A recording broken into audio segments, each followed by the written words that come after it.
Welcome to episode 75 of the Permaculture Pimpcast, the only pimpcast on planet Earth, where we discuss permaculture, preparedness, and practical living. How you doing, son? Pretty good. How are you? I'm good, man. It's been a long couple of days, weeks, the whole nine yards.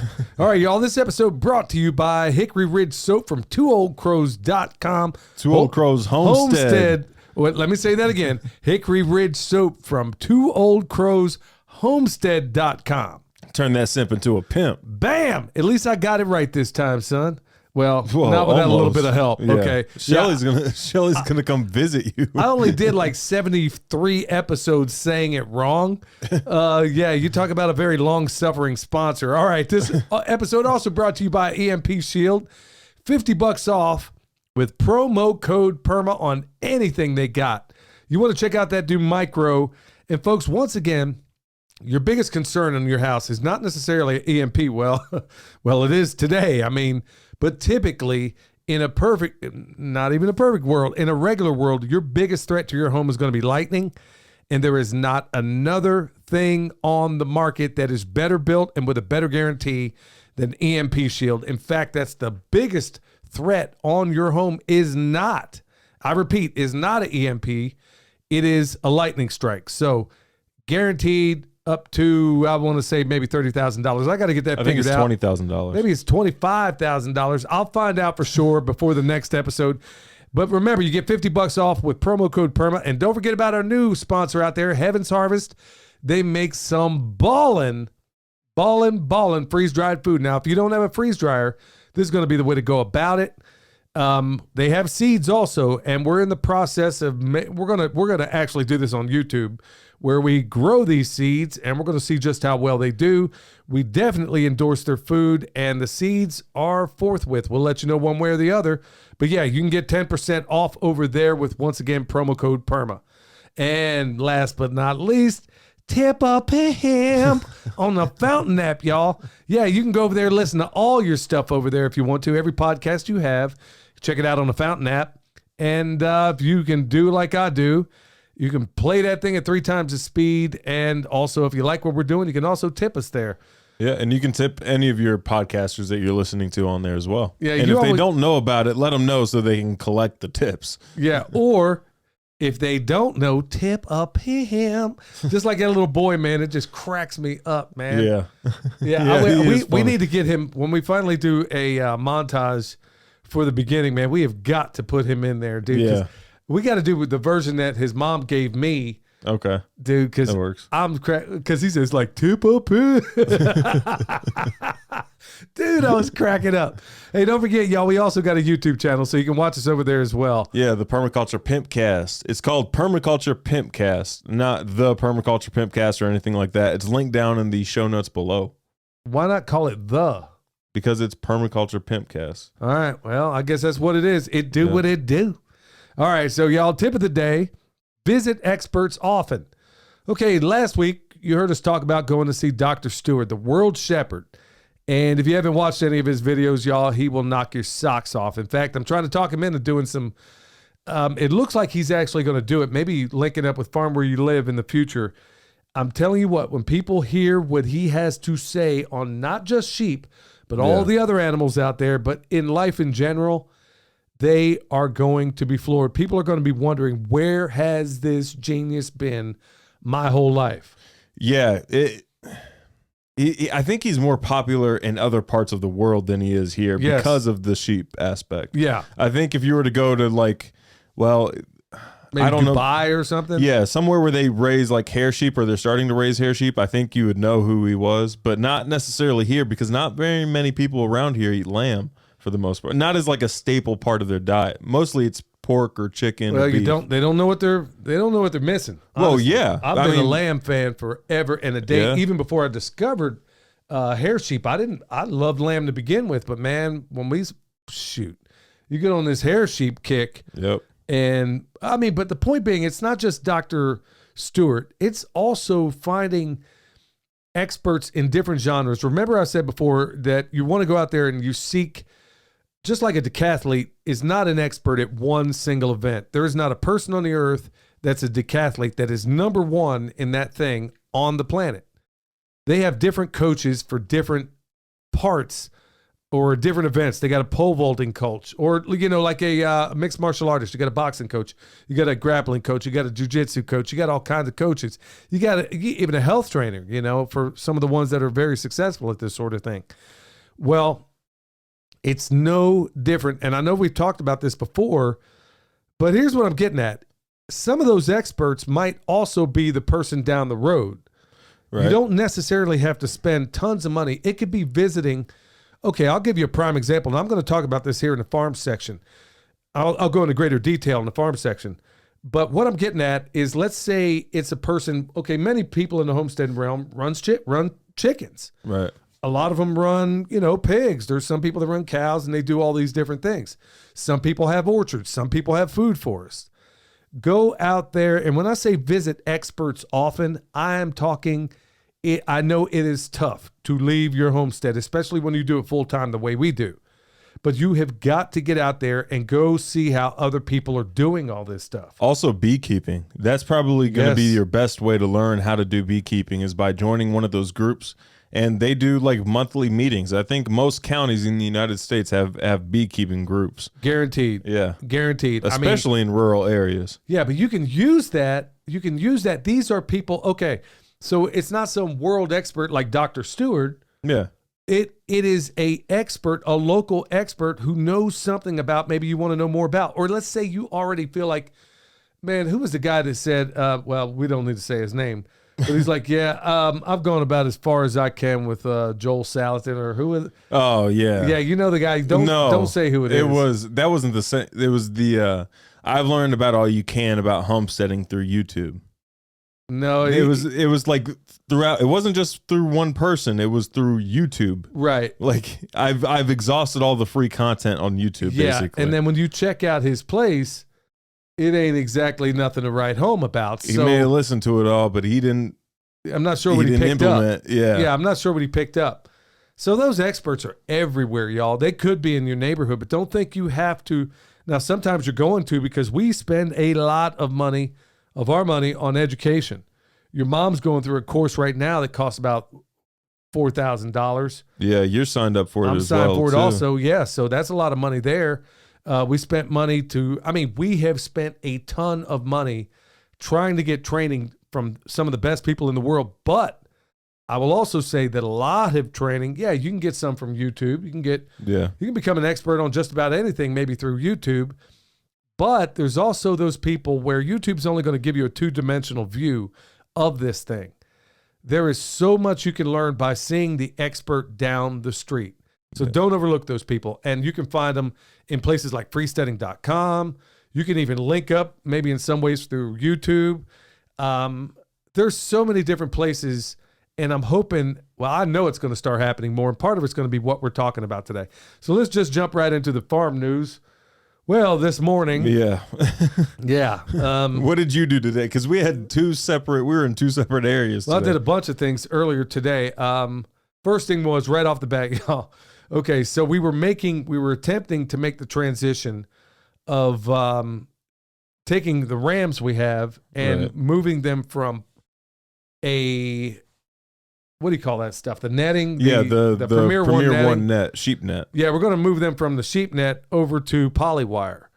And foolishly, I started them off with 3 strands. It was 10,000 volts. This thing was hot, and it was foolish because I should have done 6. Man, the second we took that thing down, they walked right through it, got out of it, and it was just foolishness on my end. I mean, I should have started with 6 strands. And because they are absolutely accustomed, I don't even think they saw what was going on there. And by the time they got zapped, they were already through it. Yeah. Yeah. So, that won't be a mistake. Going back to those experts, I've never run sheep on polywire before. And it depends on where they got hit, too. Because if it hit like Walter in his thick coat, it's probably not making through that thick coat. He's all big and fluffy right now. Well, I'm thinking we're going to have to train these guys the same way we do pigs.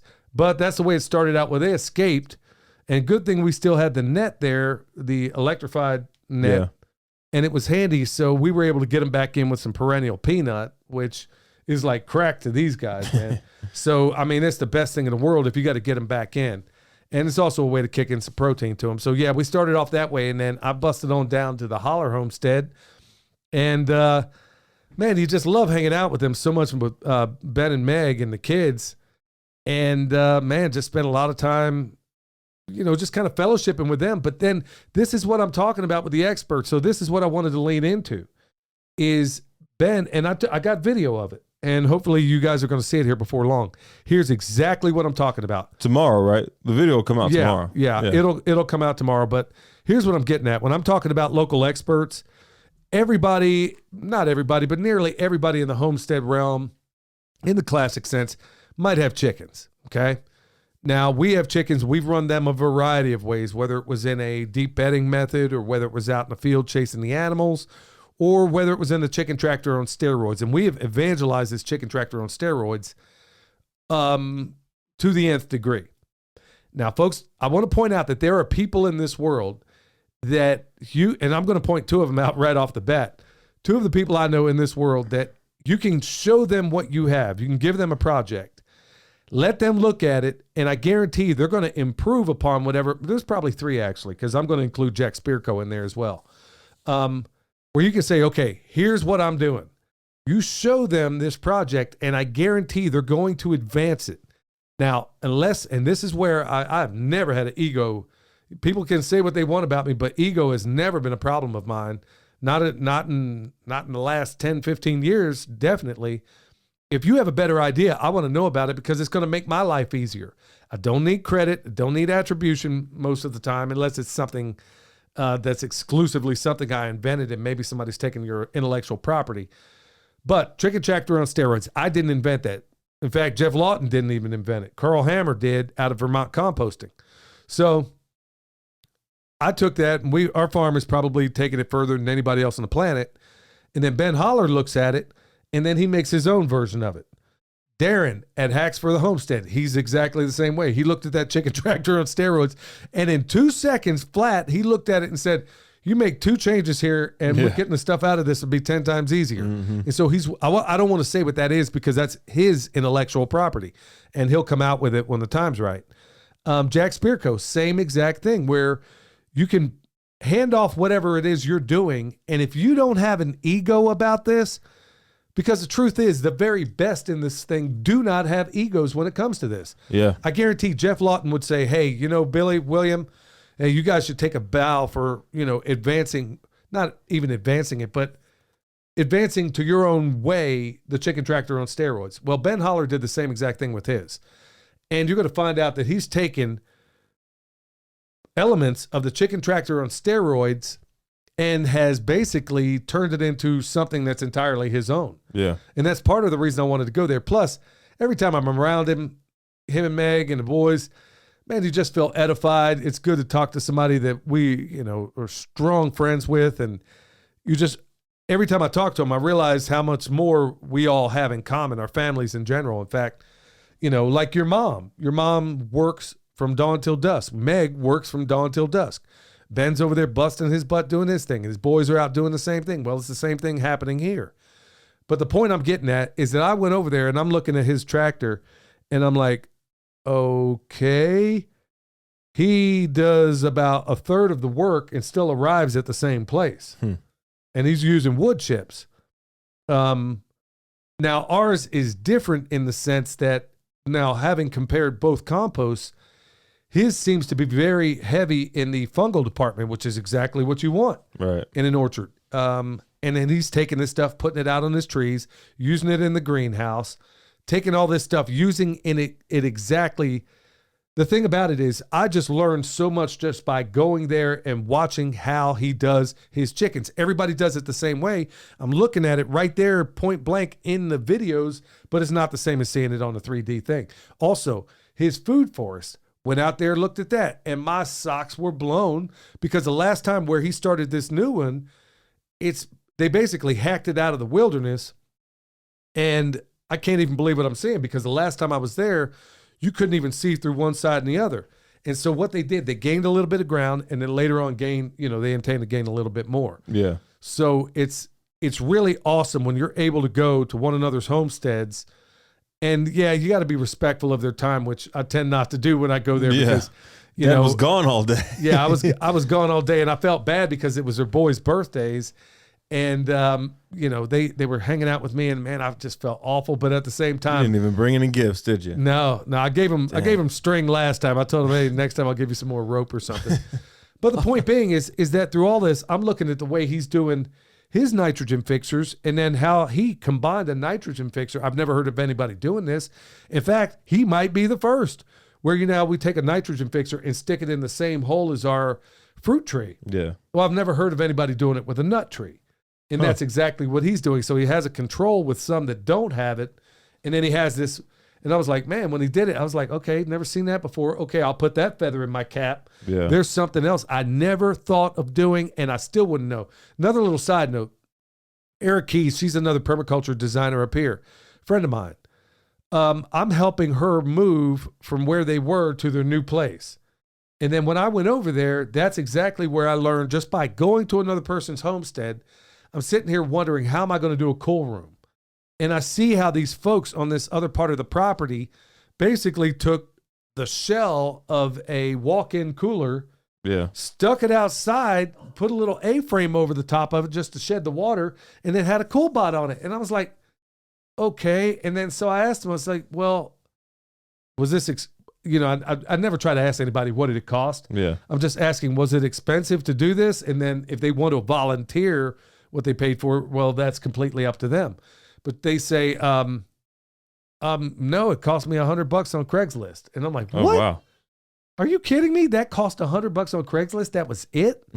So I'm sitting here thinking, okay, well, there's another little feather I got in my cap, but I would never have gotten it had I not been out there to go visit. Are you hearing animal noises in the background? Yes. I just heard. I heard a dog bark. We have to acknowledge it because y'all definitely heard it if we heard it in the mics. We heard a dog bark and a lamb baa.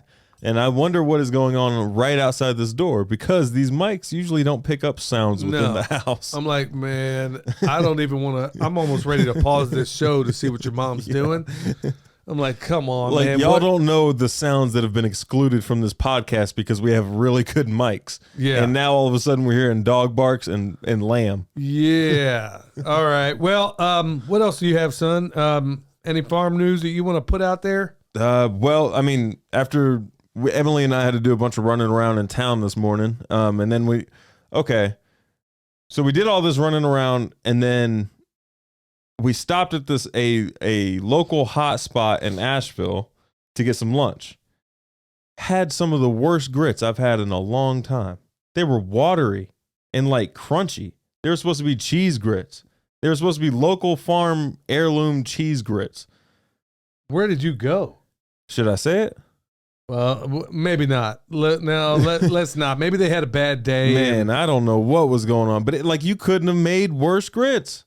Like minute grits would have been better. Dude, that's saying something. Yeah, so that happened, and then I had to blow off some steam, so we came back out, and I came back here, and I did my 45-minute workout. Man, I'm splitting wood, and then split a bunch of kindling, and then split some more firewood for the front porch, because now it's freezing outside. Yeah.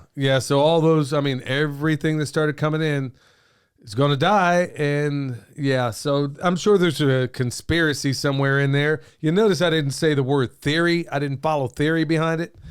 Yeah, speaking about going to a restaurant, I want to point this out before we move on. A little side note, I guess you could almost call it off the farm news.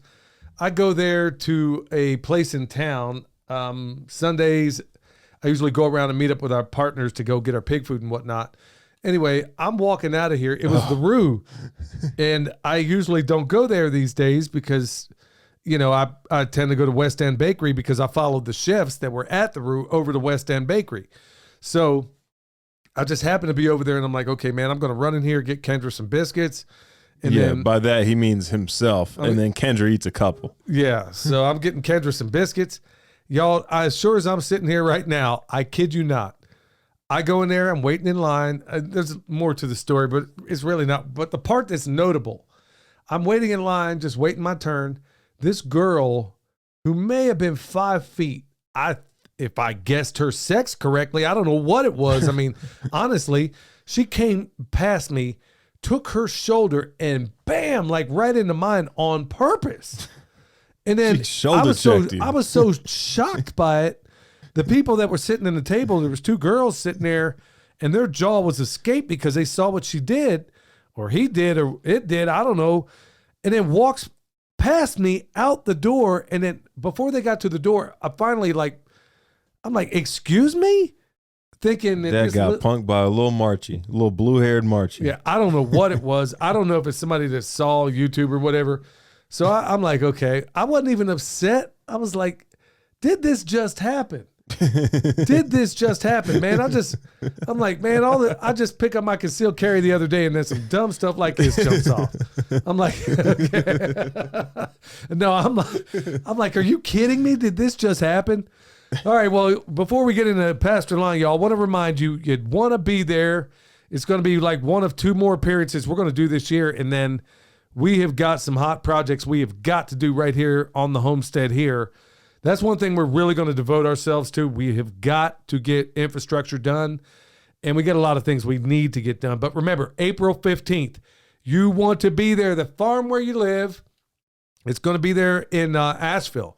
So you really want to go there because if nothing else, you can come to Asheville and get shoulder checked yourself at one of the local bakeries. No, but one thing Asheville definitely has going, there is a bomb food scene around here. Excellent in so many different ways. Yeah, there's a bunch of weirdos running around, but you do have the mountains, and you're going to see us, and you're going to see Joel Salatin. That alone is worth the price of the ticket. But speaking of the tickets, you get 10% off with promo code PERMA. So check out Farm Where You Live. We're going to link it down below, right? Yep, it's already linked down below. It's going to be in the description box, so you can go straight to there, but make sure you get that 10% off. I mean, the ticket prices are not expensive in the first place. Right. You're going to want to be there. I mean, Ben and Meg Holler, I don't think they're going to be teaching there, but they're probably going to be running around. They're probably going to kill me for saying, oh, yeah, thanks for saying this, because we were going to like, nobody would notice y'all anyway. So, yeah, they're going to be there. Jason from Sow the Land. Of course, the polyface pimp daddy himself, Joel Salatin's going to be there. Coming off the top rope. Jill, sorry, Jill, I don't remember. Whispering Willow. Yeah, that Homestead. Jill. Uh-huh. Yeah, the one that's going to get drop kicked by Jason in the Homestead Beatdown section of it. No, I'm kidding there. And then, of course, Justin Rhodes is going to be there as well. But we'll be there. William's going to be teaching. I'm going to be teaching. And unless something changes, I'm going to be doing a Homestead Knot course in addition to everything else. Folks are going to want to see this. We're also going to do a really cool project, and your kids are probably going to want to be involved in something like that because it's going to be a lot of fun. And honestly, Josh and Megan that run Farm Where You Live. I'm telling you what, y'all, they are salt of the earth people. They put on a fantastic show, and it's going to be real. It's going to be in a place where everybody goes for vacation, so you're going to want to be there.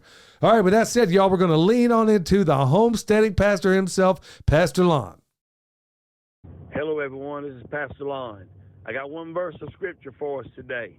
It's in Joshua chapter 1, verse 9. It says, have not I commanded thee? Be strong and of a good courage. Be not afraid, neither be thou dismayed. For the Lord thy God is with thee, whithersoever thou goest. What a promise that God gave to Joshua here right after the death of Moses. Now Joshua's having to lead the children of Israel to the promised land. And God assured him if he would just be courageous and be bold and not be afraid, that he would lead him and guide him because he would be with him wherever he went. That same God is still alive and well today. And he'll lead you and guide you if you'll just trust him with your life and give him your heart and life and surrender it all to him. He'll lead you day by day on this earth, and he'll lead you to the promised land. We just need to be bold, courageous, and unafraid. At church the last past Sunday, they were just talking about becoming a bondservant for God. You know, it's funny. On my end of things, I'm just about done with the book of Deuteronomy, and of course, next one is going to be Joshua. It's always struck me that of all the patriarchs, Joshua, to me, is the only one you can't find that ever did anything wrong. Joshua, I mean, I'm sure he did, but if you look, I mean, he never did anything blatantly. He didn't cross the line. I don't know. I could be way off, but it's always struck me. Joshua was one of my favorite people there, man. in so many different ways. But yeah, it's funny that, like I said, I'm just about done with Deuteronomy, that I'm getting into Joshua. And I would just remember, man, you can't really pick anything that Joshua ever did that was, Yeah. man, I mean, maybe there's a lesson to be learned there. I'm almost certain there is. All right, bad news, good news. We're not going to spend a lot of time on this. Okay, so the bad news, the Dutch farmers, must I say more? They're trying to come down on a ton of bricks to these guys. The bottom line is they're making it nearly impossible. Look, I understand the whole nitrogen fertilizer thing, but you can't just make people go cold turkey. Didn't they do that in Indonesia? Well, and they find out the hard way what happens then? Nitrogen-based fertilizer, like that's so broad that you clearly don't even know what you're talking about if you're banning nitrogen-based fertilizer. They're trying to ban, quote, nitrogen, and part of it is, I mean, okay, what is most of this atmosphere, for crying out loud? I mean, it's just another little thing, y'all, why you have got to start growing your food. All right, we're going to jump. We're not going to spend a whole lot of time on the bad news, good news section, but good news. All right, check this out. I got a text, and y'all want to go check them out on both YouTube channels, initially from Shelly and then from Jason. Shelly, when I say Shelly, Two Old Crows Homestead.com. Yeah, I'm going to get that right. And then Kentucky Sustainable Living. They teamed up this last weekend, and I hope they put out a video because I haven't been able to check YouTube in quite some time. They collaborated on processing a cow. Oh, wow. And then they sent me the pictures, man. I was so doggone happy. I was smiling from ear to ear. Shelly showed me some pictures, and then Jason sent me some right before I got body checked going into this. Jason sent me the video or the pictures of these ribeyes that they cut off of there, man. I'm like, good night. I mean, how awesome is that? That's cool. Yeah, Shelly's also the same person who took the pig processing class and then immediately went and processed one of the pigs that she had. Yeah. So, I mean, here they are, y'all. You definitely want to check them out. If you're up in Kentucky, anywhere around there, look, they're putting together a pretty cool group, and I can't wait to get them on the Pimpcast. I got them lined up in the queue. I just got to get things ironed out here on my end before I can really get things kicking. So, another good news thing. And you're not going to think that it is, but I'm telling you from where I'm standing, I think it's a good news thing. The bank runs have started. Okay. Yeah. I got a text from Ben and Denise over at Renewed Homestead, and they had an incident earlier today. I won't go into it because it's private. And then all of a sudden, son, I'm coming home. As you know, I've been taking money. I don't know why I was doing this for the last 3 weeks. I've been taking money. I'm only leaving enough in there in my private account that I need to pay bills or whatever the case may be. And that's about what I've been doing. And then the rest of it, I've been taking it out. And I'm talking me and your mom's accounts. Right. And I'm sitting there. I noticed that I was able before to go to the ATM. And I was able to get up to $1,000 out. Now, that's unusual for most ATMs. Yeah, if you go to like a Wells Fargo one, you can. You used to. Yeah. Because at Wells Fargo, you used to be able to take $1,000 out. The option's still on the screen. Go try and get $1,000 out right now. You can't do it. You couldn't do it for 3 weeks. Never thought of mentioning it.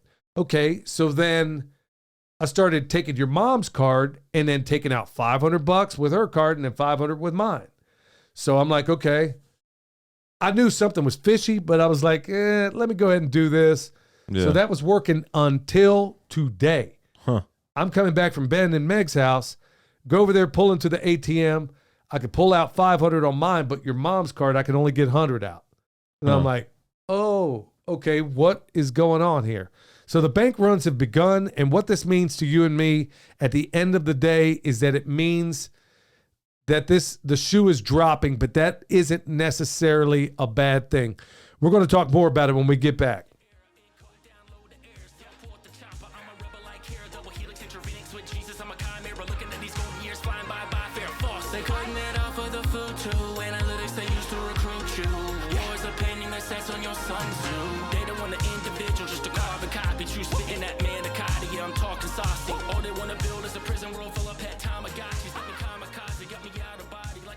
All right, so we're going to get right into the topic. And part of it, honestly, is inspired by Well, I mean, there's not a person. Well, when I say there's not a person in America, I'm not going to cast the net too wide. Everybody has clearly heard at this point about these bank collapses, which has started into a bank run today. Now, how long this is going to last, nobody really knows, but there is something of a bank run. And I just described what just happened. Like I said, they restricted from $1,000 to $500 to now it was $500 on my card and then $100 on your mom's card. Right. So that just happened today. I mean, just hours ago.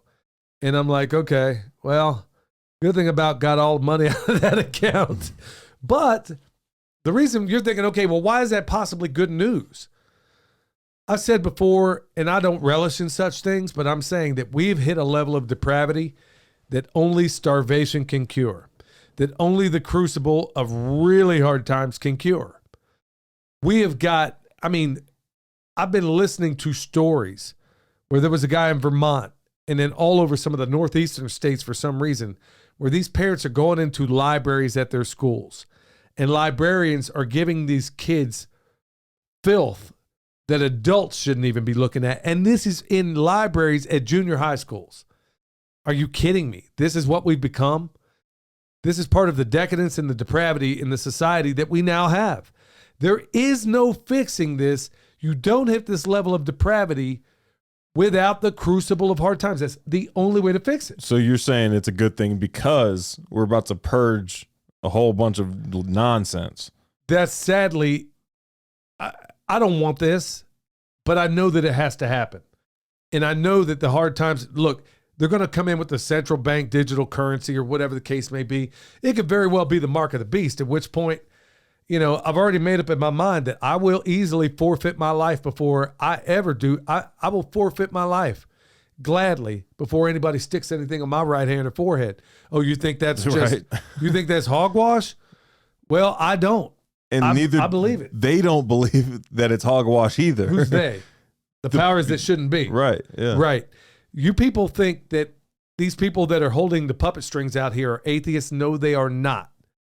They are highly religious, just not in the same ways that maybe you or me are. I forget who it was that said it, but like if Christians were to take the same like dogmatic approach, not dogmatic approach, but the same effort, put forth the same effort towards what we believe, the same way like Satanists or these Kabbalists do, that this would be a non-issue. It wouldn't even happen. Exactly. Yeah. These people, if nothing else, they're absolutely submitted to darkness. And part of this, these are all marionette strings going on. I used to be really critical about people about why are you not seeing this? Why are you not waking up? I'm realizing that people are so bombarded right now. Like I was getting frustrated about all this information coming about January 6th and some really colossal things that come out concerning the Proud Boys and the unbelievable diabolical things that are happening to these people that are illegally imprisoned. And then all of a sudden the script changes to something bigger, or it, you know, that thing comes out with that little fruitcake from, Pfizer. And then all of a sudden, you better narrow it down. Yeah. Yeah. Well, that starts at Pfizer. Then all of a sudden that thing's starting to get legs. Bam, the balloon thing happens. Something else happens. Okay, Biden, one more calamity falls right after another. And so the script changes so much that I think people are so dazed at this point. But right now, there's also a lot of fear out there. Permaculture, preparedness, and practical living, y'all. That's why we cover it. That is exactly why we cover it. So the reason I want to cover this now is that there's a lot of people getting into this space. We've said it a million times about Joel Salatin and the homesteading tsunami. Yeah. No doubt about it. But I was just at the Hollers, okay? They've been at that place maybe 3, maybe 4 years or so. Well, they produce 100% of their meat. Yeah. We produce 100% of our meat. Yeah. Okay. It ain't that hard to do, especially in terms of chickens. We've even shown people techniques in which not only can you raise all of your meat for free in that chicken tractor on steroids, at the same time, you make money on the deal if you were to sell the compost that you derive from it. Right. Or you could just use it on your own farm. That is feeding yourself for free. Okay, we raise our pigs for 21 cents a pound. People don't believe it, but I got the goods. I can show you. It's the truth. that means with us butchering, of course. Right. It would be free if we were to farrow our own. We don't do that. So the benefit to all this is that even if the entire, not if, it is a mathematical certainty, this entire system is about to crash like Thor's hammer. It is going to happen. It is a mathematical certainty. And instead of being fearful, I'm recommending that you go out to places like Heaven's Harvest. Okay, so if you got your beans and rice, we've done videos on that. Okay, well, if you want some meat, you might want to consider some freeze-dried grub. Or even if you want to use the meat supplemental to that, but using that, like, let's say you're starting today, you got to get food squared away, and you don't have you don't have a garden already planted. You're not even probably even good at it yet. You probably don't have any animals or anything like that, and you need to get food put back now. That's a really good, easy way to do it. But also homesteading in itself, especially with closed loop systems, insulates you from economic disasters. Or at least provides a greater degree of insulation. Right. So where you start off, let's say, with our method of feeding our animals, and then you drift on into, as you mature, you get into Sean and Beth's way with the family milk cow.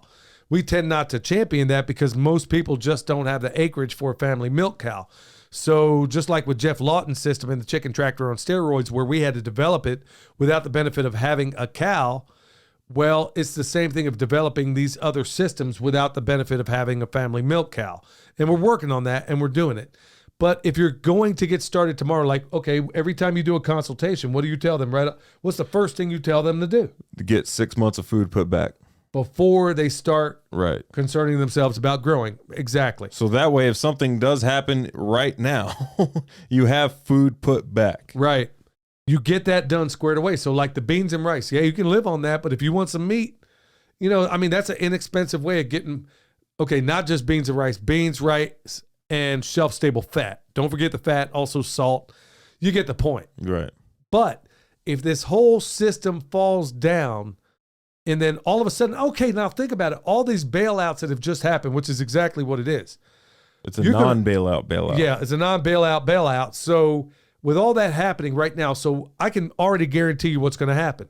More of this is going to happen, but what does this mean to you at the grocery store in the checkout line, son? What's going to happen to the prices because you just inflated the currency even more? Either they stay the same and the product goes down. Like it has been. In volume or weight or whatever. Or the price doubles and they still shrink. That's exactly what they've been doing. So that's my point. That is precisely my point. So let's go right back to the basics again. You don't learn to slam a basketball before you dribble. So if you're one of those people that just get into this space, start with getting some storable, shelf-stable stuff put back. It's easy to do. Also on the inflation part, I've noticed that a lot more things are almost expired by the time they hit the shelves now. Yes. Or they're just not rotating stock. I don't know what it is, but there's a lot of milk the other day. I was looking at milk and it was 2 days from expiring. I mean, granted, I can drink a gallon of milk in a day, but still, that was what they had available, and that was all they had available was 2 days away from expiring. And I'm in there today picking up some stuff for your mom. She wanted some mozzarella. Yeah. There was no mozzarella in this store at all. This is a big grocery store. There was none in there. The other day, she sent me after coffee. And she had me go to Walmart, which, man, she must have been just wanting to torture me, man. Walmart on a Sunday, and they didn't have any coffee. And this is a big freaking Walmart. First of all, hey, y'all, pray for us if there's a coffee shortage or something, because I don't know what mom's going to do. Man, it's going to be.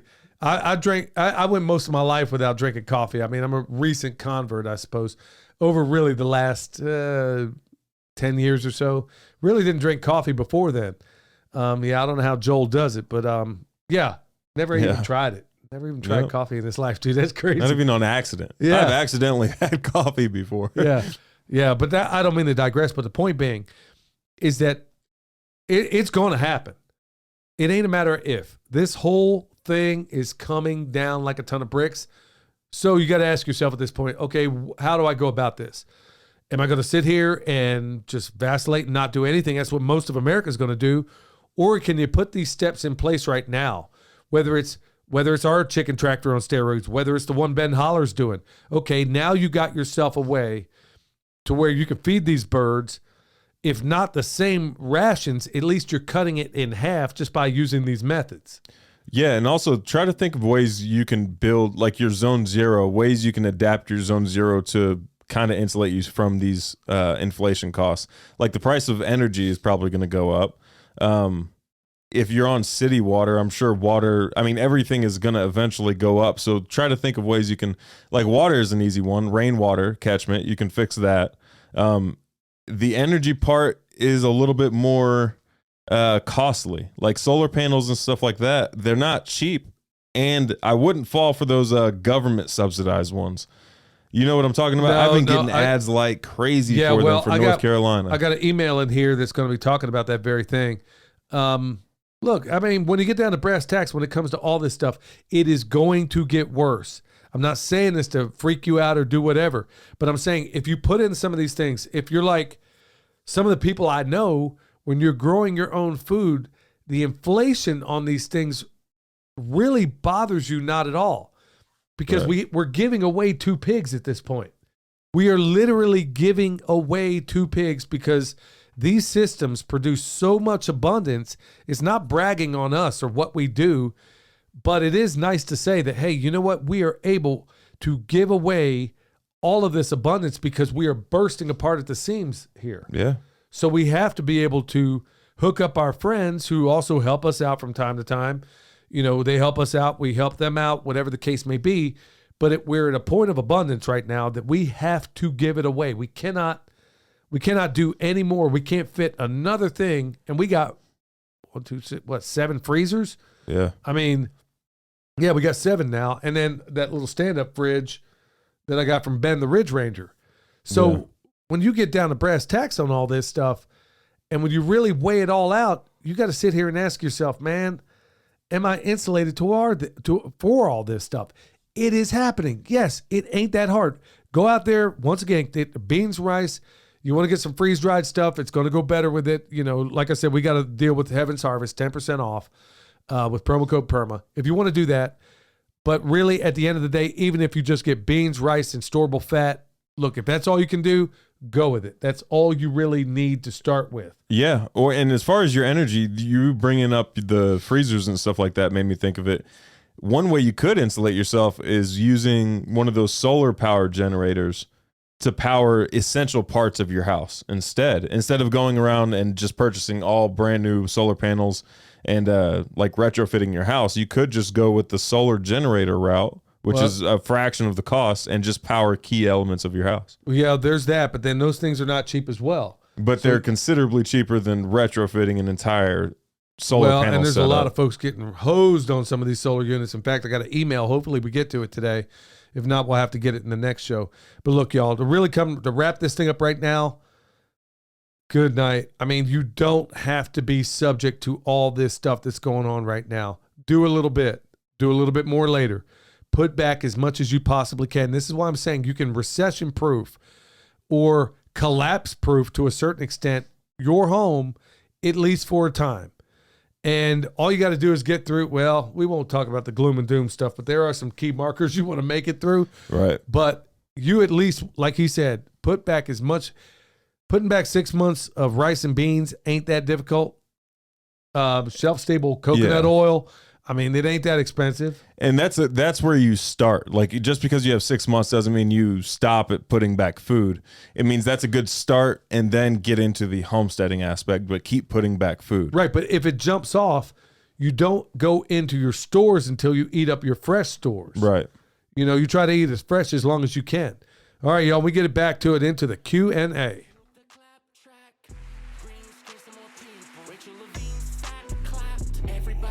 Up about Elon, buying Twitter like he gon' save us. Left and right, squabbling while he got chips for your heads, calling him courageous. No bueno, I answer to no one, start calling me NATO. Digital cheese on the way though. Get you a bowl of Alfredo. I need another booster before I hit the beach. BLM on my koozie. All right, You want me to start this thing off with the voicemails? Kick it off, son. The number is 828-380-4419, 828-380-4419. Here's the first voicemail. Hey guys, I just wanted to call in and ask you guys a question about your chicken tractor on steroid, but in light of a rotational grazing setup. Wasn't sure if that's something that you guys ever tried. I plan on rotating my animals on a 4-week interval and doing it twice a week. So that would be roughly 8 paddocks. And just wasn't sure if you guys had ever tried doing a setup to where in between every 2 you had a compost pile and the chickens, had access from either side, for a week's period of time, and then so on and so forth as it carried out throughout the rotation. I'm sure it would be maybe a little bit more work because you'd have to walk to your compost piles, and I'm also not even sure if it's possible. So just wanted to get y'all's opinion. We're starting up here shortly. We've been working hard. We bought a property that's been run down for 3 years, and coming up in May is when we're finally going to get some cattle out here. So we've been working hard this past year and are ready to get going, and I love what y'all are doing with that chicken tractor on steroids, and just wanted to see if there's a way I could incorporate it into my rotation. I'm doing a multi-species rotation, and would love to just keep my chickens out in the fields. Thank you all, and hope you all have a great rest of your day. Bye-bye. Huh. I think, the first thing that popped into my head was it's kind of hard to do a chicken tractor on steroids that's that mobile, but it would be possible if you did like a Cody Holmes wagon wheel thing and had the compost in the center. And then that way, like while you're rotating your chickens through your pastures, and I missed you're moving them twice a week. Yeah, problem. I see what you're saying there, son. That's not a Cody Holmes thing. That's a Forrest Pritchard thing. Oh. As far as with the chickens, if I remember correctly. No, not specifically with the chickens. Like if you're doing the wagon wheel grazing thing, not with chickens, but with whatever animal, and you're using the water in the middle, replace the water with the compost pile. So that way your chickens always have access to the compost pile, because it's going to take them, like if you're moving pasture or twice a week, like they're not going to be able to work enough on that pile. That's exactly where I was unless going. You're revisiting that pile. But if you can keep the pile somehow like in the center of a wagon wheel and then rotate your animals around that's the only thing that's popping up into my head. Or doing like if you have 8 paddocks or so, in the center of 4 you have a pile, and then on the center of the other 4 you have a pile, and then you figure 8 your way through it. I don't know that it makes any sense on my end trying to do a chicken tractor on steroids going behind your animals. Like, for example, at Ben Holler's house today, Yeah. they have a designated set of birds just like we do. That was the other thing I was thinking. A designated set of birds that do nothing but clean up after the animals. You might just need 2 flocks. Yeah, you might. And it might be easier that way. I don't know that it would make a whole lot of sense to try to keep these birds that much on a bicycle. It seems like it would be highly inefficient trying to do it that way.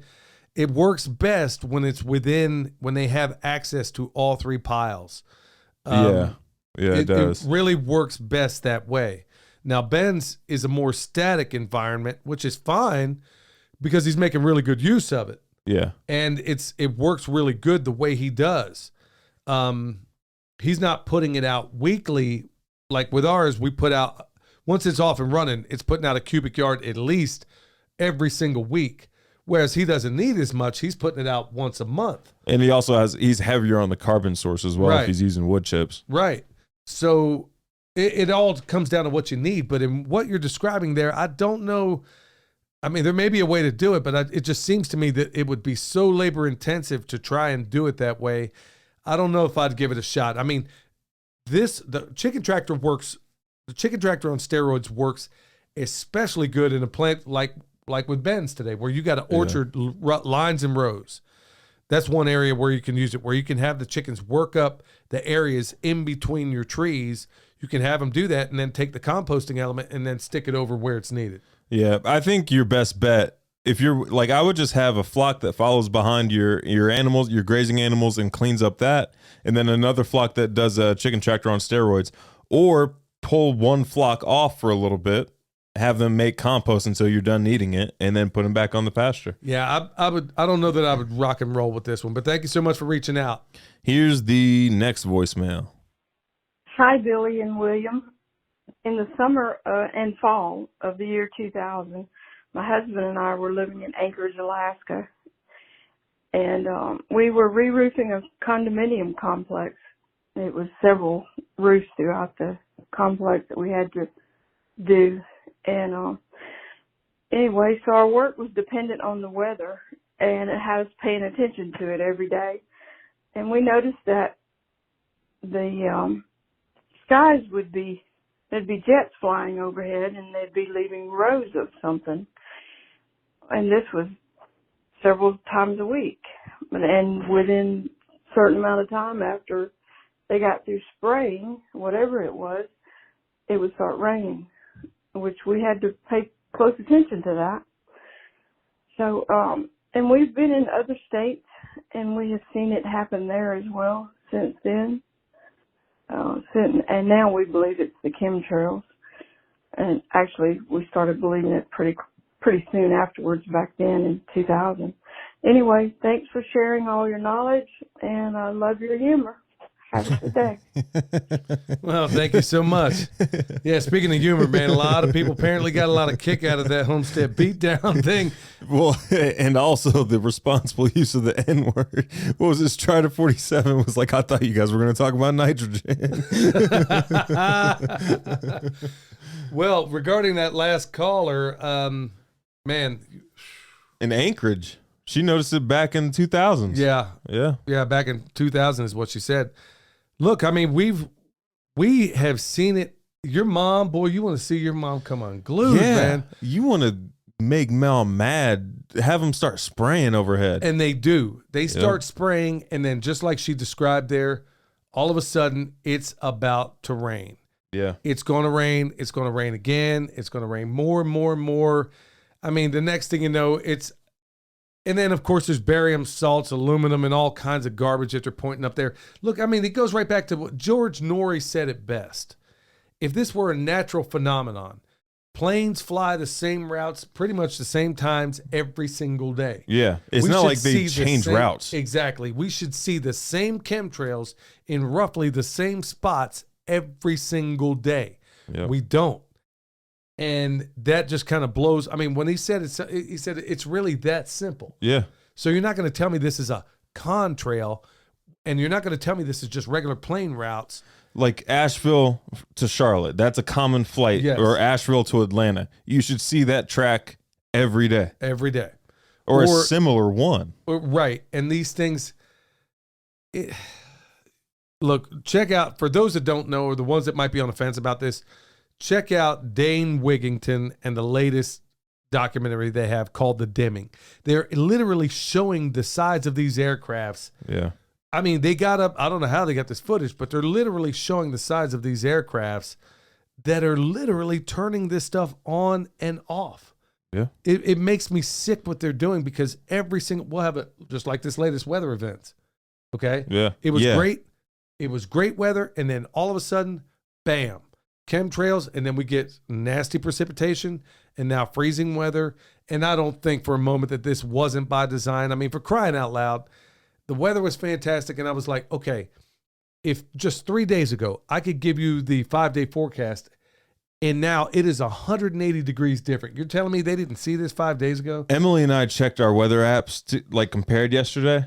They said the same exact location, and they were saying two completely different forecasts. Same app? Same app, same exact location, and two different forecasts for the entire week. Like, they didn't get like, oh, this one just hadn't updated yet. It was like it showed the real time on the hourly one, same exact time there, and then the week was all messed up. Let's get into the questions, Dad. All right, go ahead. I got one from the Fountain app. When we were looking, this is from KH62. When we were looking to rent trailers, we couldn't find any because those that had rented quit. When people returned them, they had been abused. Right now, we're looking for a big chipper to rent and can't find one. Well, yeah, you probably ain't going to find a chipper to rent. That's for doggone sure. I don't think people rent those out very often. I think they actually have one in the South Asheville Home Depot. If it's those big pull-behind chippers, yeah. but the ones that are small and stuff Yeah. like that, those are just destined to break. Yeah, I wouldn't even. And we bought one once upon a time. It's supposed to Yep. be highly rated, and that thing, we treated it right, did all the maintenance we should, and that thing just blew up on us. It was a mess. Yeah. I won't. There's certain things in this world I will just rent, unless it's one of those high end things that you can stick on the back of a tractor and put it on the PTO. Those work, yeah. But Yeah. it's the motor that's the fail point on a lot of these wood chippers, because Yeah. they're going through just so much doggone abuse, and they leave an opening that's bigger than what the capacity is on the wood chipper. Like they'll give you an 8-inch opening, but it say it can only chip 2-inch. Well, that sticks. one we had in Texas, man, we ran that thing day and night. Yeah. I mean, got and it fixed was 2 years later. Yeah, I mean, it was a piece of junk, and we spent a lot of money for that thing. Yeah. What do you got? Oh, I just went. Do you want to read yours? Well, we got to kick this off in 5 minutes, Okay. right? Yeah, okay, I got another one. Jen and Indy. This is regarding the episode 74, Our Friends Holding You Back. She said, well, she was laughing in the beginning. Ha, ha, ha, ha, peeing in my pants. Hashtag tip a pimp. And then I got another one from Cheetah68. Have you all considered a Wafati home structure a la Paul Wheaton and Mike Oler, since you have so much land with slope? They might be much less work than an Earthship style home. Yeah, there's parts with a Wafati that just ain't going to work here. In terms of how you're going to heat and cool that thing, that's the part that doesn't make sense in this environment, because it does get warm, so you need a way to cool it. And to my understanding, I don't think a Wafati had a. It's not nearly as what's the word? Stable. Like the temperature fluctuation isn't nearly as stable as an Earthship. For one, like we live in a temperate rainforest. So that's an issue as well. The amount of water that we get is going to be an issue. And it's just like, my issue with the Wafati is that it is just a lazy Earthship. Like the Earthship biotecture has proven that that tires are basically a natural resource on this earth. They go to deserted islands in Sri Lanka and Indonesia and build Earthships with the materials they find on the doggone island. So, and here's another thing I want to point out too, is also the R&D on an Earthship is much, much greater than that of a Wafati. yeah. For the most part, it sounds like, I mean, this may be an idea in Paul Wheaton's mind. I'm sure he's done one. And in fact, I know there are other people that have done versions of those things that do and have worked. Yeah. But I don't see the level of R&D in something like that.